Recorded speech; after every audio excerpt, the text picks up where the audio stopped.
గురుగారు, భగవత్ అనుగ్రహం పొందటానికి అనేక మార్గాలున్నాయి. వాటిలో నామస్మరణకు ఉన్నటువంటి శక్తి ఏమిటి?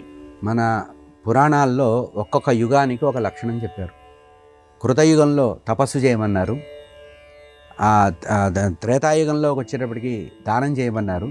యజ్ఞయాగాది కర్మలు చేయమని ద్వాపర యుగానికి చెప్పారు. కానీ కలియుగంలో జీవుల యొక్క ఆయుష్ ప్రమాణం తక్కువగా ఉంటుంది, బుద్ధి విశేషం తక్కువగా ఉంటుంది, ఏకాగ్రత తక్కువగా ఉంటుంది. కనుక మంచి చేయాలనేటువంటి భావం ఎంతసేపటికి రాదు. కనుక వైయక్తికమైనటువంటి ఆలోచనలు వస్తాయి. కనుక ఇటువంటి ప్రమాదాల నుంచి బయటపడాలంటే కేవలం కలియుగానికి చెప్పిన సిలబస్ ఇది.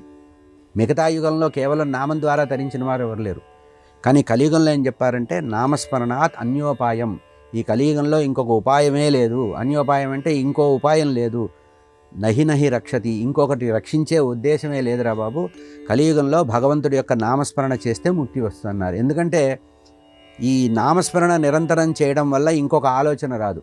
అంటే మనం చెడు ఆలోచనలు, చెడు పనులు చేయాలి, ఇంకోటికి హాని చేయాలనేటువంటి భావన రాకుండా శుద్ధ మనస్కుడై సత్వగుణ సంపన్నుడై ఉండాలంటే భగవంతుడి యొక్క నామాన్ని మనం ఉచ్ఛ్వాస నిశ్వాసంలో బంధించాలన్నారు. కనుక కలవు స్మరణాన్ముక్తి అన్నారు. ఇది కలియుగం సిలబస్. ఇది కలవు స్మరణాన్ముక్తి. కలియుగంలో భగవంతుడి యొక్క నామస్మరణ చేయడం వల్ల మాత్రమే ముక్తి వస్తుందన్నారు. కనుక ఇది ఈ యుగ లక్షణంగా చెప్పబడింది.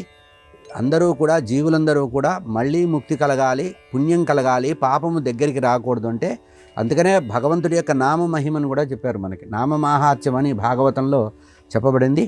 చివర్లో చౌనకాది మహాములకు సూత పౌరాణికుడు 12వ స్కంధంలో చెప్పారు. ఇది భాగవతం చివర్లో ఈ పరీక్షణ్ మహారాజుకి మోక్షం వచ్చింది, సుఖయోగిందుల వారు అక్కడి నుంచి వెళ్ళిపోయారన్న తర్వాత కథని మొదలుపెట్టింది నైమిసారణ్యంలో సూత పౌరాణికుల వారు సౌనకాది మహాములకి. కథ అంతా విన్న తర్వాత వాళ్ళు అడిగారు, అయ్యా ఇంత కథ మీరు చెప్పింది భాగవతం అంతా విన్నాము, చివరిగా మీరు ఏదైనా ఒక తురీయమైనటువంటి ఉపదేశం చెయ్యండి. అంటే ఏమీ లేదు, హరయే నమః ఇత్యుక్తే. హరయే నమః అంటే హరించును పాతకములు, హరి అని 2 అక్షరములు, హరించును పాతకములు అనేది తీర్మానం చేశారు. కనుక భాగవతం యొక్క మొత్తం సారం ఏంటంటే ఎవడైతే భగవంతుడి యొక్క నామస్మరణ చేస్తాడో వాడికి అనంతమైనటువంటి పుణ్యం వస్తుంది, మోక్షం కూడా వస్తుందన్నారు. కనుక కలియుగంలో జీవులు సులభంగా తరించాలి. అందుకనే మనం చెబితే కొంతమంది విమర్శిస్తారు, కానీ కలియుగంలో యజ్ఞయాగాదులు నిషేధించారు. ఇప్పుడు మనం యజ్ఞయాగాదులు చేస్తున్నారు కదా, కలిలో నిషేధించిన అంశాలలో యజ్ఞయాగాదులు కూడా, యజ్ఞయాగాదులు, జంతు బలులు ఇవన్నీ కూడా కలియుగంలో నిషేధించారు. ఏమిటంటే జపయజ్ఞం చేయమన్నారు. యజ్ఞానాం జపయజ్ఞోస్మి. కలియుగంలో కూడా యజ్ఞం చెయ్యి, కానీ ఏం యజ్ఞము? అగ్నితో కాదు, జపము ద్వారా యజ్ఞం చెయ్యి. నామ సంకీర్తనము జపయజ్ఞం చేయమన్నారు. కనుక కలియుగంలో జీవులు ఉద్ధరించాలంటే నామజపం కంటే ఉత్తమమైంది లేదు. ఇది కలియుగానికి ప్రత్యేకత.